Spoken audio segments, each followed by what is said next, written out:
Kang is another wonderful boy. I met him perhaps 5 years ago as well. And we farmers very often have a festival. And because I'm already so famous, I do not do any promotional kind of event, you know.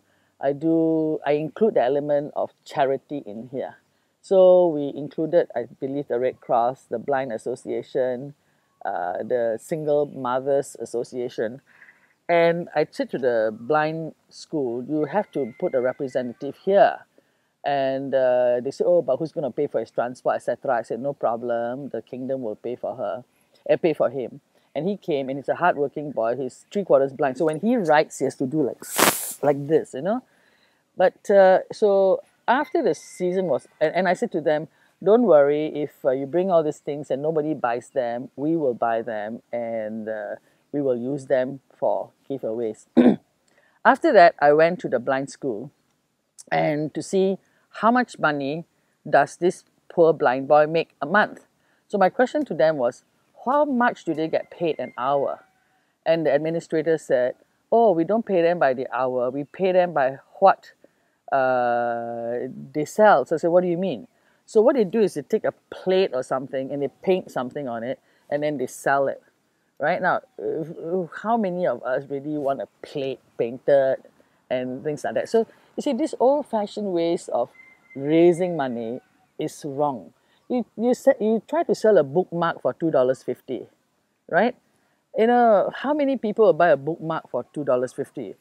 But if you went to somebody famous and said, look, you're writing a book about your life, right? Put $2 into every bookmark for the book and tell these blind boys about this famous person and how big his ding-dongs are, right? And he doesn't mind how he's depicted in the pictures, right?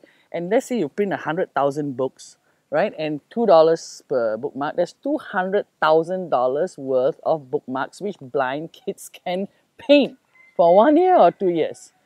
So I realized that, you know, this poor fellow, he only earns maybe $60 a month. I nearly fainted when they told me that. So I offered him a job here. What he does is he washes dishes. So we got equipment which is simple. He can just take it and put it in. So when I asked my other staff, now how is Yong Kang? You know, as usual, people are not helpful. And Irene said to me, he's very slow. So I said to Irene, come. I said, what do you mean he's very slow? And she said, he has to look at everything, you know, like this.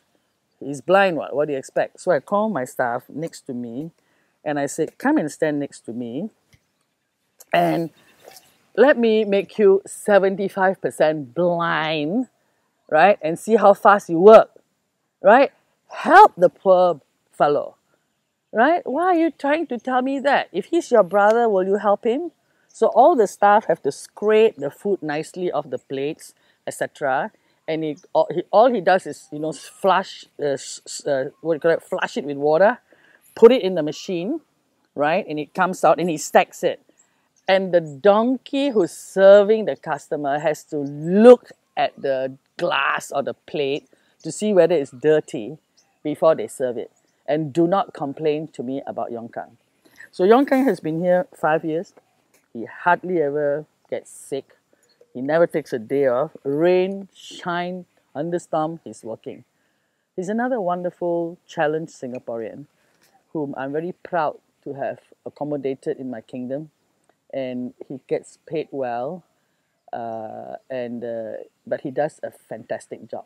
He pulls as much weight as any of my other normal staff.